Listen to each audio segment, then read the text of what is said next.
ఫ్యాక్షనిజాన్ని అరికట్టడానికి సమర్థవంతమైన అధికారులు ఉపయోగించాం. ఏ గ్రామాల్లో ఫ్యాక్షన్స్ ఉన్నాయో ఆ గ్రామాలపైన శ్రద్ధ పెట్టాం. ఒకప్పుడు దేశ కొన్ని గ్రామాలకే పరిమితమైన ఫ్యాక్షనిజం తర్వాత రాజకీయాలు కూడా ఉపయోగించుకుని ఎక్కడికక్కడ నియోజకవర్గాల్లో కూడా ఫ్యాక్షన్ నియోజకవర్గాలుగా తయారు చేసే పరిస్థితికి వచ్చారు. అందుకనే మీరు చూస్తే రాయలసీమలో ఫ్యాక్షనిజం లేకుండా చేయాలని ఒక దృఢ సంకల్పంతో ముందుకు పోయాం. ఈరోజు ఈ హౌస్ ద్వారా రాష్ట్ర ప్రజానికాన్ని గుర్తు చేస్తున్నా, మా ఎమ్మెల్యేని సీనియర్ నాయకుల్ని ఇద్దరిని అరెస్ట్ చేసిన తర్వాత మిగిలిన వాళ్ళని కూడా అరెస్ట్ చేసి రాయలసీమలో ఈరోజు ఫ్యాక్షనిజం లేకుండా పోయిందంటే దానికి కారణం తెలుగుదేశం పార్టీ అనే విషయం అందరూ. దానివల్ల దేశ ఈరోజు ఆ ప్రాంతంలో ఎక్కువ అభివృద్ధి జరిగే అవకాశం వస్తుంది. భవిష్యత్తులో ఇంకా ఎక్కువ అభివృద్ధి జరిగే అవకాశం ఉంటుంది. రెండవ దిశ ఇంకో పక్కన మీరు చూస్తే హైదరాబాద్ అందరికి ఒక ఐడియా ఉంది. 6 నెలలు కర్ఫ్యూ ఉండే నగరం హైదరాబాద్. ఆ రోజు ఒక్కొక్కసారి కర్ఫ్యూ 20 రోజులు 30 రోజులు నిత్యావసర వస్తువులు కూడా దొరకకుండా కర్ఫ్యూ పెట్టిన పరిస్థితులు ఉన్నాయి. అలాంటి నగరంలో మత ఘర్షణల పైన చాలా క్లియర్గా ఒక నిర్ణయం చేసుకొని ముందుకు పోయాం. ఉక్కు పాదంతో ఒక మంచి సంకల్పంతో ముందుకు పోయాం. అదే మరిగా ఈరోజు మీరు చూస్తే దిశ హైదరాబాద్ అంటే ఓల్డ్ సిటీ నుంచి విజయవాడకు పోవాలన్నా, ఒకప్పుడు బెంగళూరు పోవాలన్నా, బాంబేకి పోవాలన్నా ఓల్డ్ సిటీ టచ్ చేసిపోయే పరిస్థితి. అలాంటప్పుడు ట్రాఫిక్ అంతా కూడా నిలిచిపోయేది. ఈరోజు మీరు చూస్తే హైదరాబాద్ మత సామరస్యానికి ఏమాత్రం కూడా విఘాతం కలగకుండా చేయగలిగాం. దానివల్ల ఒక అంతర్జాతీయ పెట్టుబడులకు కేంద్రంగా తయారయ్యే పరిస్థితి వచ్చింది. గడిచిన అన్ని ప్రభుత్వాలు కూడా లా అండ్ ఆర్డర్ మెయింటైన్ చేశాయి. అంతేకాకుండా ఔటర్ రింగ్ రోడ్ వచ్చిన తర్వాత సిటీకి వచ్చే పని లేకుండా ఔటర్ రింగ్ రోడ్డు వెళ్ళే పరిస్థితికి వచ్చారు. మూడవ దిశ వామపక్ష తీవ్రవాదం. ఇక్కడ కూడా గ్రే హౌండ్ లేకపోతే ఇంటెలిజెన్స్ బ్రాంచ్ కానీ ఎస్ఐవి కానీ ఇలాంటి డెవలప్ చేశాం. ఆ రోజు సిద్ధాంతపరంగా ఆలోచించిన తెలుగుదేశం పార్టీ ఏదైతే పేదరిక నిర్మూలన జరగాలి, కానీ ఈ ఏదైతే వామపక్ష తీవ్రవాదం ఉందో, వైలెన్స్ ఉందో ఈ నాగరిక ప్రపంచంలో మంచిది కాదని ముందుకు పోయాం. అయితే ఆ రోజు నా మీద దాడి చేసిన ప్రజల కోసరం నేను ఏమాత్రం భయపడకుండా ముందుకు పోయానని కూడా ఈ సందర్భంగా మీకు తెలియజేస్తున్నా.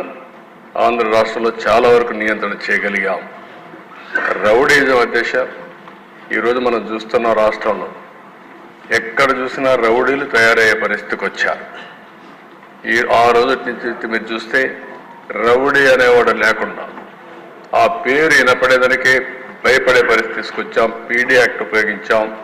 రౌడీల పైన ఉక్కుపాదం మోపాం. మొత్తం లా అండ్ ఆర్డర్ మెయింటైన్ చేశాం. అది తర్వాత వచ్చిన ప్రభుత్వాలు కూడా కొనసాగించే పరిస్థితికి వచ్చారు. అది శుభ పరిణామం అని చెప్పి కూడా నేను మీకు తెలియజేస్తున్నాను. నెక్స్ట్ తర్వాత దిశ 14-19 మర్డర్స్ 15% తగ్గాయి.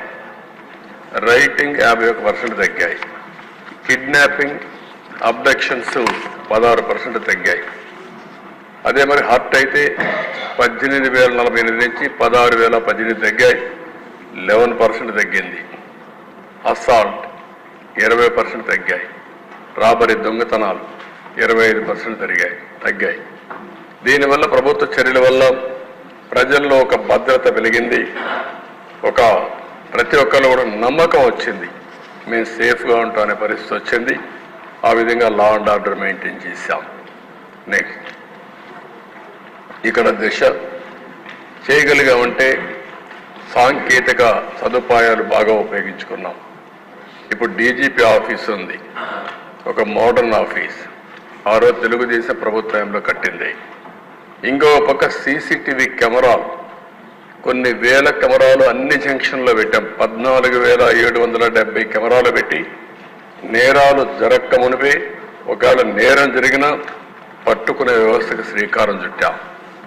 బాడీ ఓర్న్ కెమెరాస్ పోలీసుల బాధ్యతగా ఉండాలని బాడీ వన్ కెమెరా పెట్టి బయట పోయినప్పుడు అవతల వాళ్ళతో మాట్లాడినప్పుడు వీళ్ళు మాట్లాడే విషయాలు వాళ్ళు మాట్లాడే విషయాలు రికార్డ్ అయ్యి అవి నేరుగా కంట్రోల్ రూమ్కి వచ్చేటివి.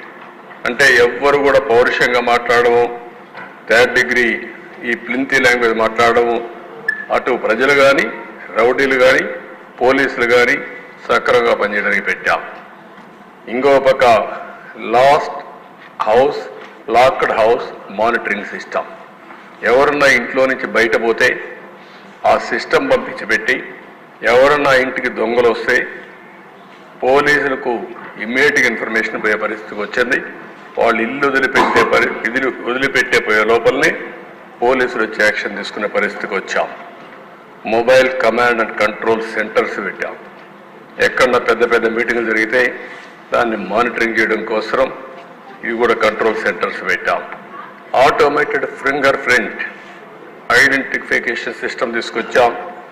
దీనివల్ల కూడా ఇలాంటివన్నీ పెట్టి ఎవరైనా దొంగతనం చేయాలన్నా ఎవరైనా నేరాలు చేయాలన్నా ఏ మాత్రం చేయాలన్నా ముందుగానే పట్టుకునే పటిష్టమైన సిస్టమ్ తీసుకొచ్చి ఈ టెక్నాలజీ కూడా పెద్ద ఎత్తున వినియోగించాం.